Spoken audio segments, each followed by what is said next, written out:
சீமானுக்கு வந்து இன்னைக்கு வந்து தமிழக வெற்றி கழகத்துக்கிட்ட நம்முடைய வாக்குகள்லாம் போயிருங்கிற அச்சம் இருக்கு. இவரு மூகா முத்து மறைவுக்கு நேர்ல போய் அஞ்சலி செலுத்தணும்னு என்ன இருக்கு? இதெல்லாம் வந்து அஞ்சலி செலுத்துவது ஒரு சிறிய காரணம். அதற்கு மேல பெரிய காரணம் முதலமைச்சரை பார்த்து சந்திச்சது. என்ன பேசுனாங்கன்னு நமக்கு தெரியாது. அதனால வந்து ஏடிஎம்கே கூட அவங்க சேர்றதுக்கான வாய்ப்புகள் வந்து ரொம்ப அதிகமா இல்லை. இன்னைக்கு தேதிக்கு.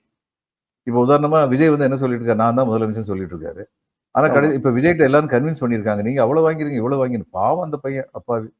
எல்லாம் சொல்றதையும் நம்புறாரு. ஆனா கடைசி நேரத்துல யாராவது நல்ல புத்தி சொல்லலாம்.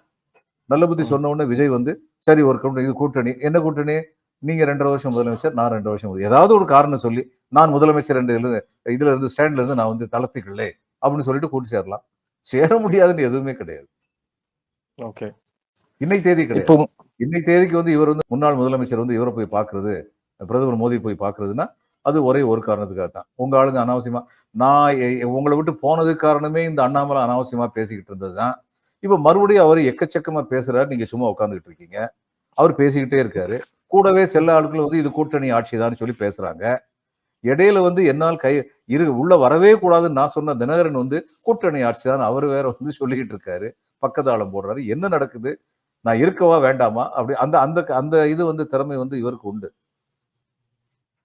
இபிஎஸ்க்கு உண்டு. இன்னைக்கு தேர்தலுக்கு நாள் நெருங்க இபிஎஸ் மேல இவங்க நடவடிக்கை எடுத்தாங்கன்னா, ஏதாவது நடவடிக்கை எடுத்தாங்கன்னா மக்கள்கிட்ட போய் சொல்லுவாரு, பாங்க நான் வந்து நேர்மையான அரசியல் நடத்தணும்னு நினைச்சேன், அதுக்காக எனக்கு கிடைச்ச தண்டனை பாருங்க அப்படின்னு அவர் சொல்ல முடியும்.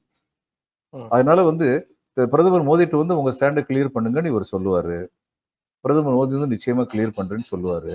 அதுக்கப்புறம் கிளியர் பண்ண மாட்டார்.